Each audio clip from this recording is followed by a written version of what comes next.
buy a house, right? That doesn't mean that because your name is Fatima Mohammed, your life will suck. But there's been a lot of studies when it comes to the racist culture in Sweden. We have a tendency to not acknowledge that racism exists in Sweden because of, you said that Sweden has always been welcoming for refugees. And that's kind of true in some sense. I think that has also been like an excuse to not acknowledge the racist society that we live in. The Swedish media was that if you opposed immigration on any ground, that means you're a racist. Even if you said that there might be some potential downside, you're a racist. Swedish public debate is like a school of fish, right? Yeah. So everyone changes position at the same time. So now everyone is kind of opposed to this. But up until 2015, this was, and that's why the Sweden Democrats grew so much. They had a monopoly on saying that immigration could possibly be a bad thing. Now you have like 5 parties who say that bad or,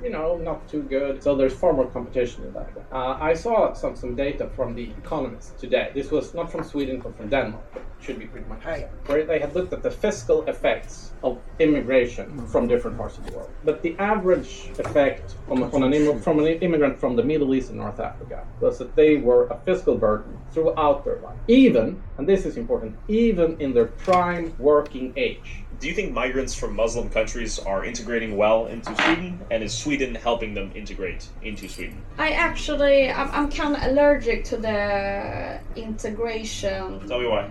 The only way to adapt to a society is that you get the chance to have a job, to have a good education. That for me is like integration. But in the Swedish society, we are more talking about assimilation, that people that are coming to Sweden has to change the way they are. And that's problematic. People don't have to have one identity. They can have multiple. Like a couple days ago, we had it was a debate in Sweden between the party leaders, and the leader for the Christ Democrats said that Islam doesn't always adapt to Swedish values.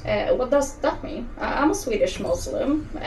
In which way is there a conflict between Islam and Sweden? That's a false narrative, and that's the problem with the society. Do you think some of the laws or precepts in the Quran and the precepts of Islam conflict with Swedish society and Swedish law? First of all, if you look at the world population, 1/4 is Muslims. The way someone see Islam in Afghanistan or